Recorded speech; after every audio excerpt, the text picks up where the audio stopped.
Hey everyone, my name is Drake Thompson, and today we're going to be learning how to make restaurant quality steaks in the comfort of your own home. Let's go check out the supplies that we're going to be needing today. Alright, so these are all the supplies we're going to be using today to cook these steaks. If you notice, we don't have a grill, and that's because we're going to be cooking these a little different. We're going to use a cast iron skillet that we're going to place into the oven, and that's going to make a huge difference on the way these steaks taste.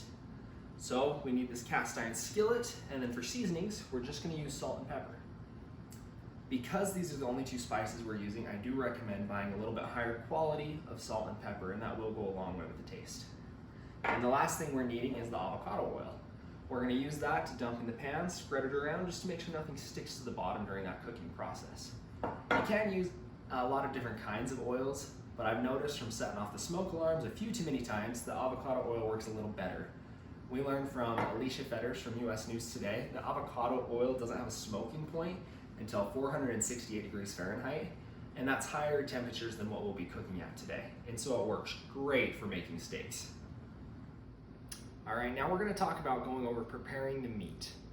A lot of times the meat that we get is really tough. And so to make it a little more tender, taste a little better at the end, we're gonna break that up. The way we do that, we're just gonna pick it up. Some people have meat tenderizers, I don't, so we're gonna do it the old fashioned way.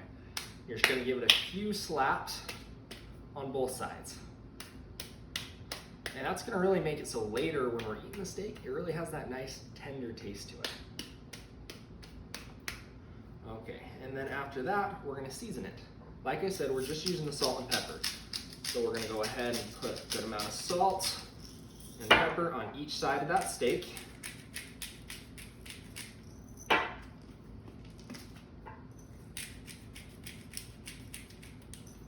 After that, we are good to head over to the oven, and we're gonna start cooking. I'll meet you there. All right, now we're to the exciting part, and we're gonna start cooking. We've got that oven preheated to 450 degrees.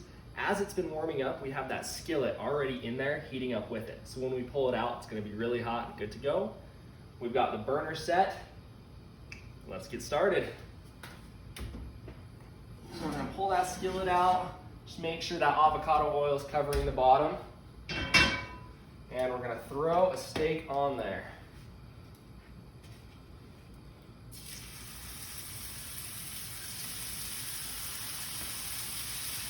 All right, now this is one of the most important steps. We wanna make sure we're searing the bottom to lock in those juices. So we're gonna let it cook for about 30 seconds on each side and then flip those over.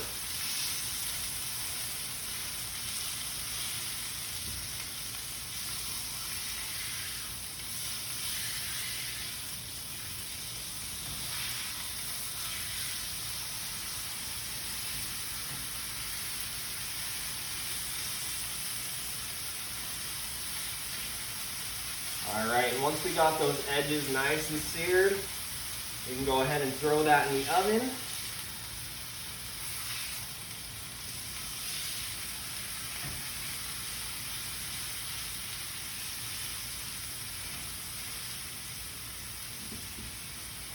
All right, and as we're putting that back in the oven, I have a quick question for you.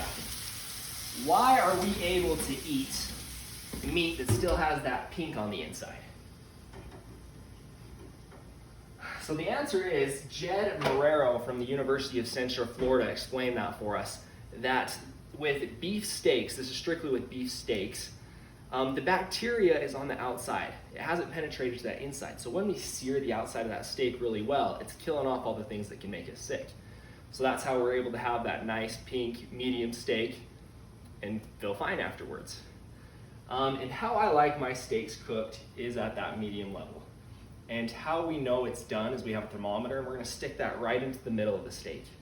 And ThermoWorks tells us that we need it to be between 135 and 145 degrees Fahrenheit, and that's gonna know that our steak is done and good to go. I know that's gonna take about 8 minutes, so we're gonna let this sit for a few minutes, and we'll meet back at the end and see how they turned out. All right, 8 minutes later, here we are. Let's go ahead and take a look and see how they're looking. All right, they're looking great. Hope you guys enjoyed the video and hope you try this at home and see how good these steaks really can be. Thanks for watching.